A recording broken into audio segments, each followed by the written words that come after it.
bodhisattvas.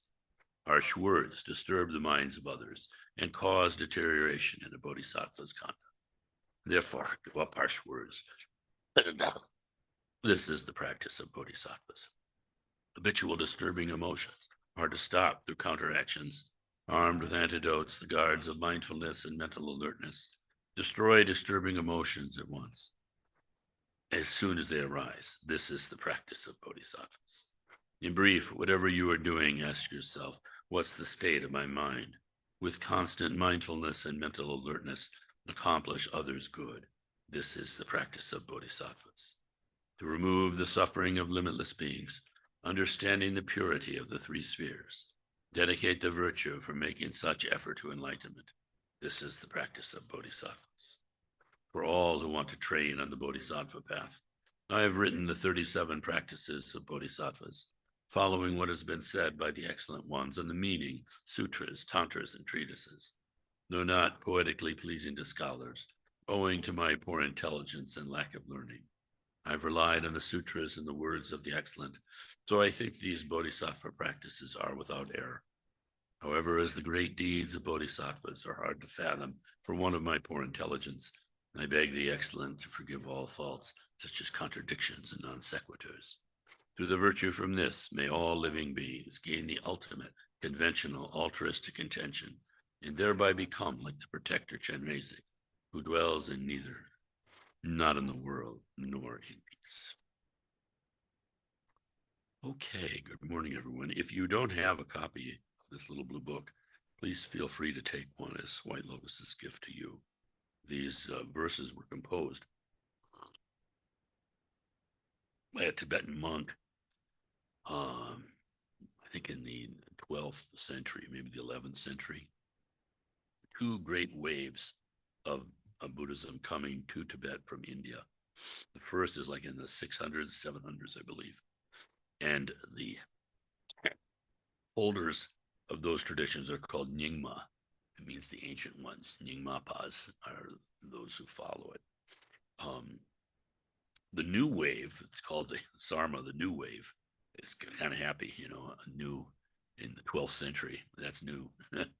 The Sakyas, the Kagyu, and the Geluks. Geluks is the most recent one. We are Kagyu, but kind of encompass almost all of it. In one way or another, in terms of realization, the different lineages do. They're not like the Battle of the Bands.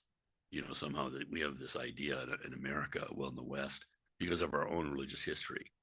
We have these constantly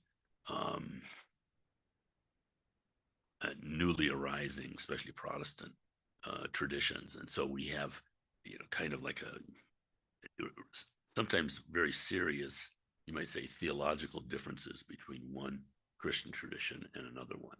And certainly it's that way within Judaism too, I believe. I don't know anything about Islam, but nonetheless, it's not like that with the Tibetans. So for instance, yes, we are Kagyu. Ka is speech, Gyu is secret.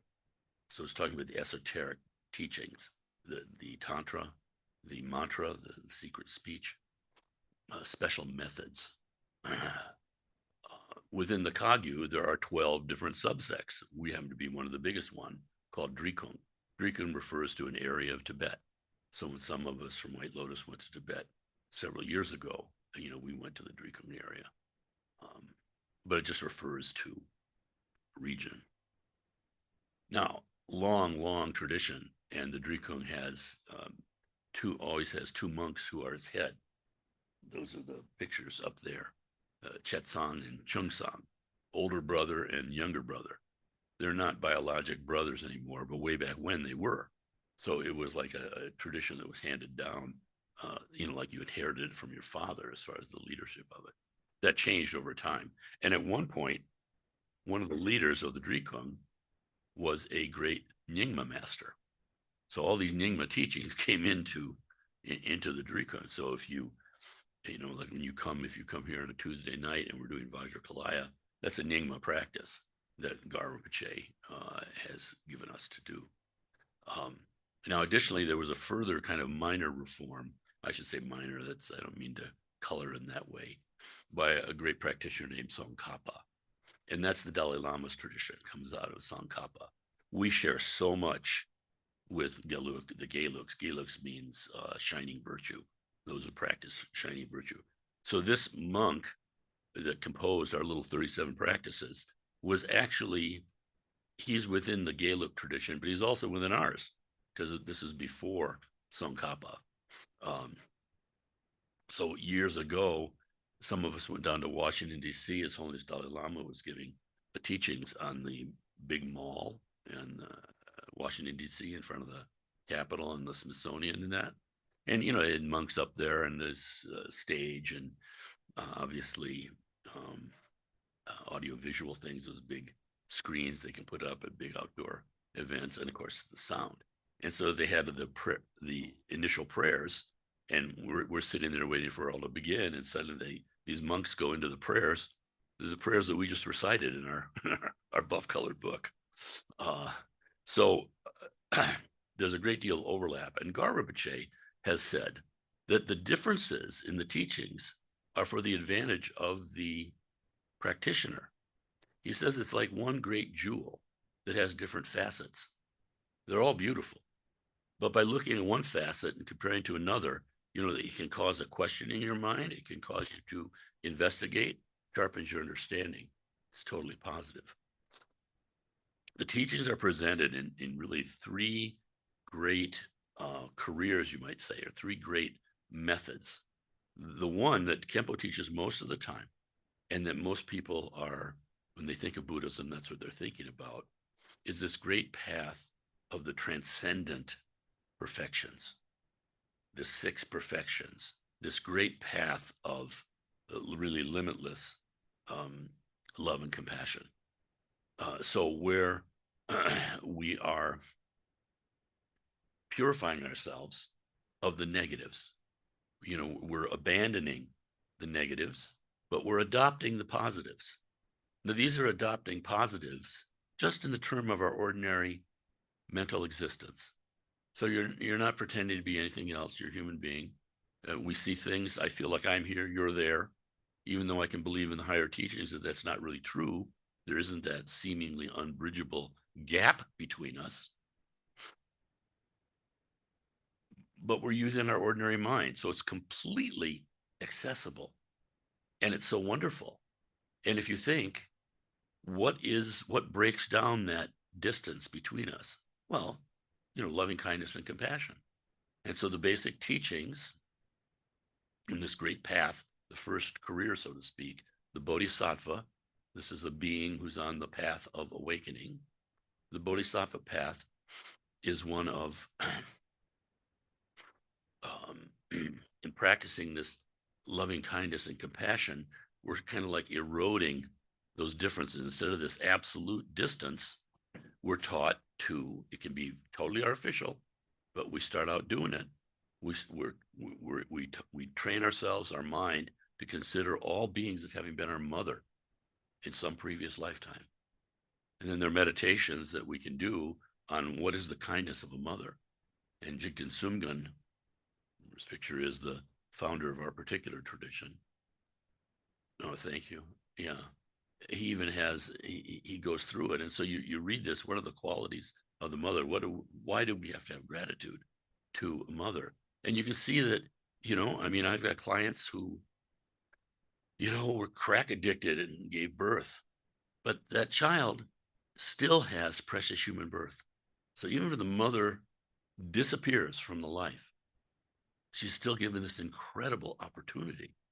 This is the best platform from which to realize the truth of reality, the truth of our Buddha nature, to transcend suffering entirely, and then to liberate all beings. So Gar Rinpoche has simplified this path, just saying this is the path of great compassion.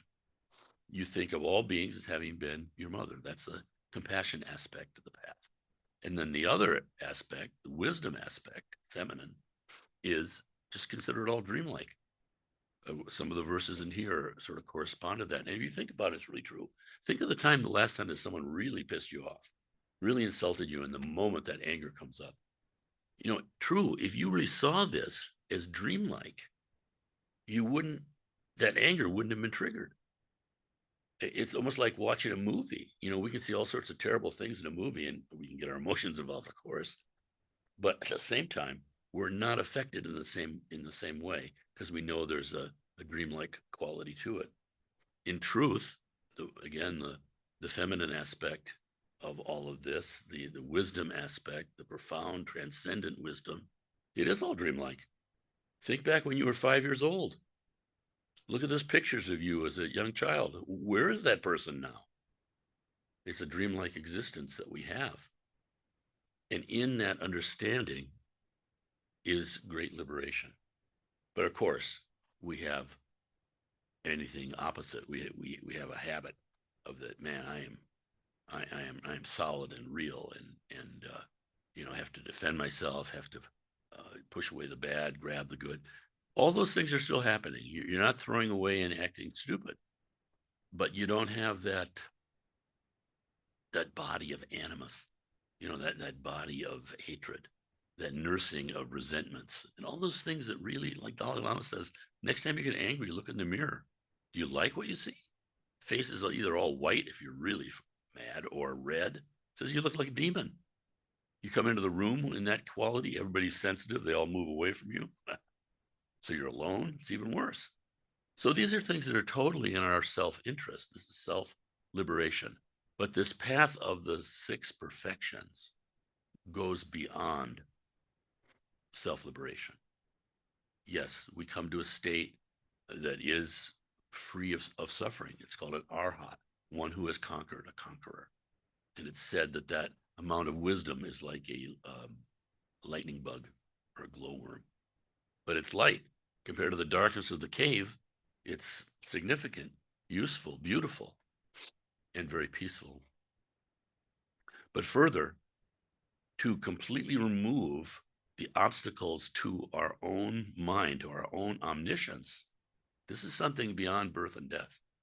And it's said that the realization of Buddhahood is like the sun at noon, high noon, on a summer day in South India. So compared to the glowworm, you see how fantastic this is. Hard for us to believe, but that's all right. You don't have to come to any conclusions, so to speak. People start out by practicing and, oh my goodness, with these methods, this meditation, that, a little bit more stability in my mind. You see the same problem come up again. Somehow you're able to deal with it better, not because you had some sort of, checkbook or checklist or this predetermined way you were going to behave, but because you're liberating your true nature. And within that, complete flexibility, complete doing the proper thing, because our nature itself is wise, is compassionate, is clear, is luminous. So this is a wonderful thing. It's said like the wisdom of the Bodhisattva, it says it's like losing your pillow in the middle of the night. The Bodhisattva, the person loses your pillow in the middle of the night, you just reach over and pull it back. There's no baloney. There's no like how wonderful I am that I am aware that I need a pillow or how great I am that I can grab my pillow and bring it back. Or why do I even need a pillow? I shouldn't have to have a pillow. I mean, all of that stuff, those are all our conceptual mind floating around, which can be a tremendous servant, but can be a tyrannical master. So instead, you're operating from your true nature. And all these teachings on the transcendent perfections, although they look like totally ordinary, it's actually your true nature manifesting in a dualistic way. So even beings with dualistic perception, I'm here, you're there, never the twain shall meet.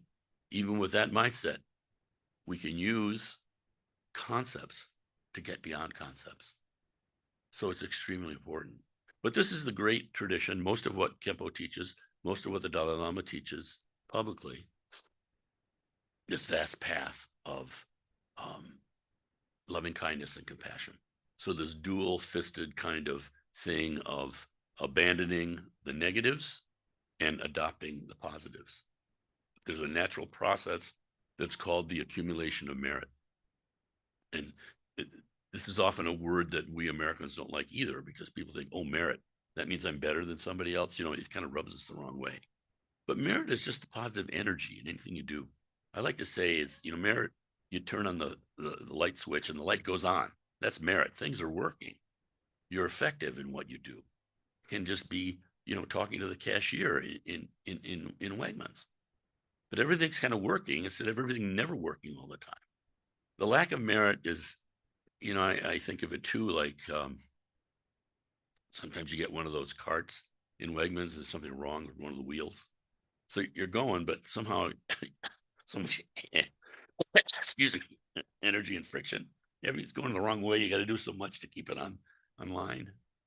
So merit, everything becomes flowing, beautiful, easy, and yet valid. So the second great path is the path of transformation. And this is where the first one, this path of loving kindness and compassion, is said to be the causal path. What does that mean? Cause and effect. In this path, we practice the causes of enlightenment, the causes of happiness. So we're working on the causes all the time. Patience, generosity, ethical discipline, energetic, joyful persistence, meditation, that is training the mind, and the actual practice and understanding of wisdom. These are the causes, but because they're transcendent virtues, the end result of this is Buddhahood, a transcendent situation. So that's the causal path.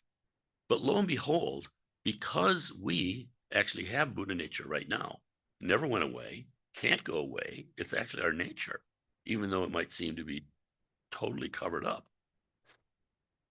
There's also the resultant path as opposed to the causal path. So since I'm a Buddha right now, if I have a little bit of faith and say, well, I might even give this a chance, typically it happens, people hear the Dalai Lama talk, or you meet someone like Garvan Rinpoche, and he says, here, do this. And you say, well, he seems to have a lot of qualities that would be very wonderful if I could have some of those too. Completely himself, and yet, patient, all these things that seem positive. Oh, I'll try. So that's enough faith. You can practice the resultant path. This path where, since you have confidence that you have Buddha nature, therefore it's actually valid to visualize yourself as a Buddha. You're at the end result already.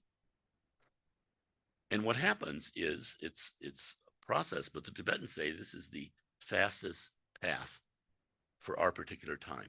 We live in a degenerate time. In the time of the Buddha, most practices weren't tantric. But since then, things are a little different.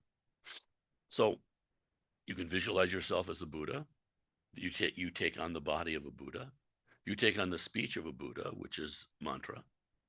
And you take on the mind of the Buddha, which is great compassion and great wisdom. Compassion and wisdom together. And so there are many, many methods in how to practice this. But the thing is that as you go to the end result, so to speak, and although you're using your mind, but of course this is all about the mind. The mind is king. So if you visualize yourself in this way, what happens is the qualities of your Buddha nature start to manifest. And it's extremely skillful because why? Well, we have so much attachment, and especially this ironclad belief or faith in the absolute reality of this world. This world is suffering. And so if someone comes in this room right now, because I got a job and some responsibilities administratively for this organization, and someone comes in and has, a bunch of gold, say, I'd like to do some gold, White Lotus.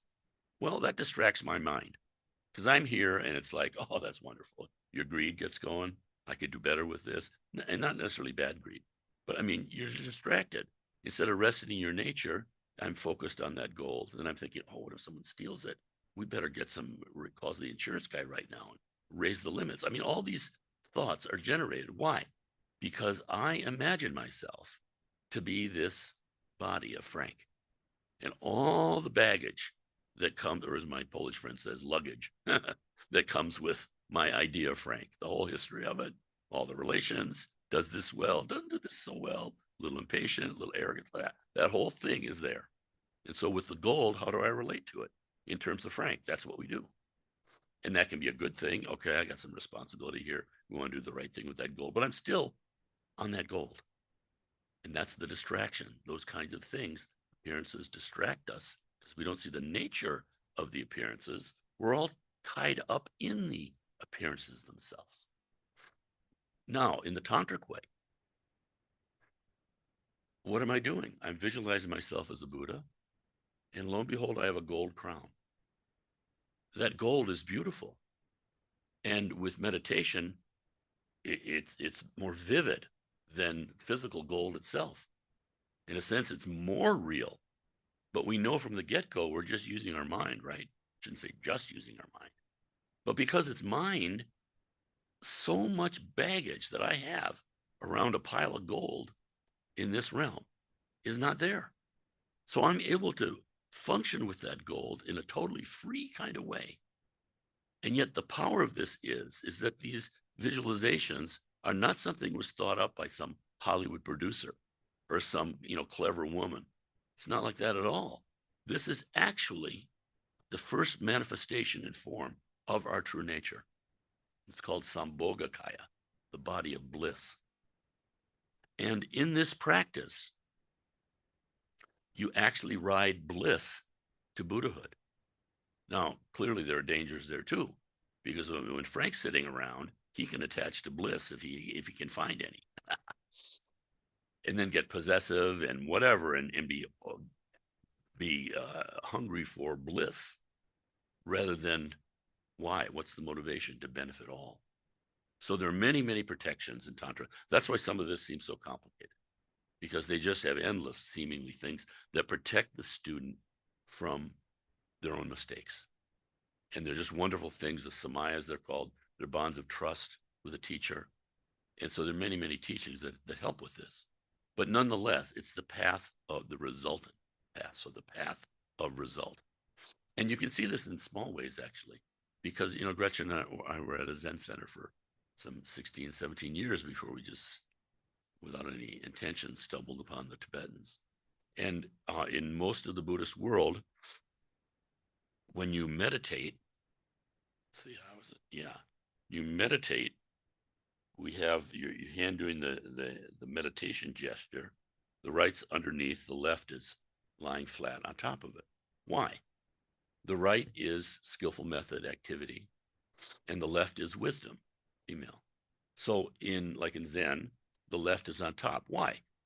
Because we're emphasizing the wisdom, which is suppressing our normal activity, which is diluted. So it's this emphasis on awakening, in particular in the skillfulness of it. The left is on top. But when you come to the resultant path, because you're already a Buddha, the right is on top. Why? Because you're fully enlightened right now, and now you need to have that activity, the skillful mean, on top. So there are all these kind of little differences, but they have a difference in your mind too. This is way beyond, my knowledge, my limits of knowledge of these methods, but they're extremely skillful. But we know this stuff inherently anyway, because think, when you put your hands together in the prayer gesture, the effect on your mind is there immediately. Even if you're angry, there's still some sort of modifying vibe or something, just physically, as opposed to you shaking your fist like this. We have this oneness of body-mind, and so it uses everything skillfully to point in the right direction. So this is extremely skillful, and this is what sometimes seems overwhelming for people that come to, Tibetan Buddhist Center. Finally, there's this whole third path, which is direct recognition. So you're sort of beyond cause or result. And there are different terms for this. The Gelugpas called it Madhyamika, which is the great middle way. The Kagyus call it Mahamudra, which is the great seal. And what does that mean? Well, if you had a king in the old days, had some sort of edict, put a seal on it, that was immediately in effect throughout the entire kingdom. So that's the great seal. What is the great seal? It's the realization of our true nature. or Dzogchen. For the Nyingma, it's called Dzogchen. Great accomplishment, like the highest teachings. And that is just direct recognition in every moment of your true nature. It takes a tremendous amount of faith. Now, in practice, all these things kind of get all done together at the same time. So you don't have to make a sort of that kind of a thing out of it. But just to give a general explanation, for our time, and we spend so much time on tantric practice because it can seem highly esoteric. But at the same time, without even having much faith, you can get results from it. Results that can cause you to have your confidence grow a little more. Just to give you an idea, when Gretchen and I again were at a Zen center, there really wasn't any mantra at all. And we found ourselves kind of, again, stumbling into the Tibetans and sort of not wanting to be there at the same time. It wasn't like a rational decision. And so I just thought mantra was just sort of like, well, this is, this would be what they give the people who, need to be pricked with something. I mean, the negative in my mind is unbelievable, but nonetheless, I didn't have any faith in mantra. But we had a teacher, and he was down in New York City, which is where Kempo is today. New York City, that is.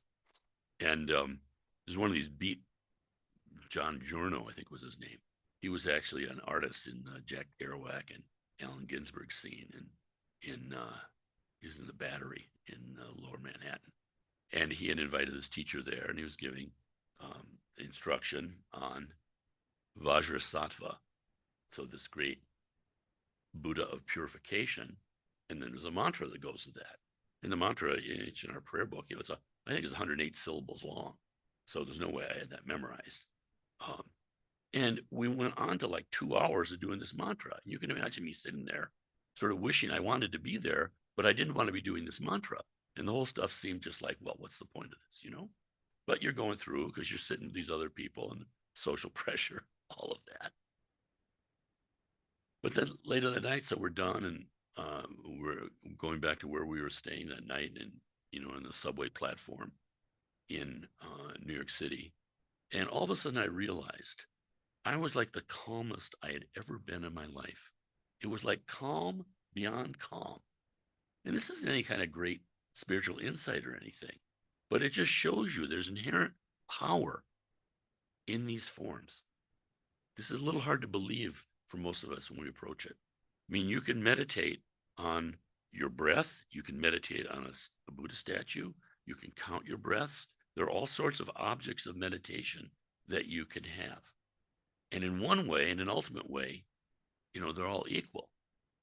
But at the same time, the tantric forms are actually sacred. They're actually superior. So there are benefits that come by abiding in that particular form. Hard to believe. But nonetheless, you can experience that. So slowly confidence grows. And of course, the mind of the Buddha is totally one of loving kindness and compassion. And with all these safety things that are around it, the pledges, the relationship with the teacher, even if the teacher is not physically here, it's beyond time and space. So it becomes really very simple in a practitioner way, and yet we can use all these various methods, and especially for our time period. The Tibetans say that the tantric methods are for times when the world's kind of upside down, in which people look at virtue and they think it's non-virtuous. And they look at non-virtue and think it's virtuous. That's what I should be doing. And the emotions are very rough, said to be very rough. So one thing that the Tantra does, because it's this path of transformation, we are using the energy of those rough emotions. We are transforming them. So there's lots of stuff to work with. And so suddenly what seems to be a huge problem, these negative emotions that are raging in my mind and causing me to do negative things and make me feel miserable in the incident, and then also the result is always negative, or Suddenly we can use all that. If you think about, again, the causal path, Dalai Lama teaches the great path of loving kindness and compassion. It says very close to full enlightenment, you find yourself in a pure land. And what's a pure land? Well, everything is conducive to the practice of Dharma. So in the sutric system, the causal path, we can use our negative emotions come up. It's a stimulus. It reminds me, my anger comes up. I've trained myself, okay, practice patience. So I've turned all the negativity of my mind in my ordinary dualistic way into the path, into the practice. But in the tantric path, the resultant, it's pure right now. So you're visualizing, and the red color, the anger, the white color, the anger, as you abide in, say, the white quality, the white color of the Buddha body, if it's a particular, like Tara, for instance, white Tara. If you abide in that whiteness in your mind, you are transforming anger. And it's transforming into the incisive wisdom of Vajrasattva. Because if you think about anger, I mean, how sharp it is. You're going along and someone triggers you, bingo. Suddenly there's this tremendous potential of energy and sharp. You saw exactly what that SOB did. And man, you're there. You have this tremendous discriminating power. You forget about everything else. That's the problem. But nonetheless, the incisive aspect of your anger is your Buddha nature without all the baggage. So there's so much that can be said about this. And I feel like like on a third grade level when it comes to this. But we're fortunate because, either, meeting these great teachers, hearing Khenpo talk about it. Anyone you can meet, you can read Garam Rinpoche's book. There are many books that can be read, of course. And you slowly start having some understanding, which allows you to take half a step. And so it's good because you're basing it on your own reason and your own experience. And of course, that's safe. Okay, so maybe that's enough from Frank today. Yeah, 11 o'clock, look at that. Okay, let's take a break. And then this morning is Achi practice. So we'll ring a bell and we'll come back. Khenpo brought us this, he gave the Dharma Center this big Serkim, that big offering thing, that hammered copper. Yeah, you'll see how to use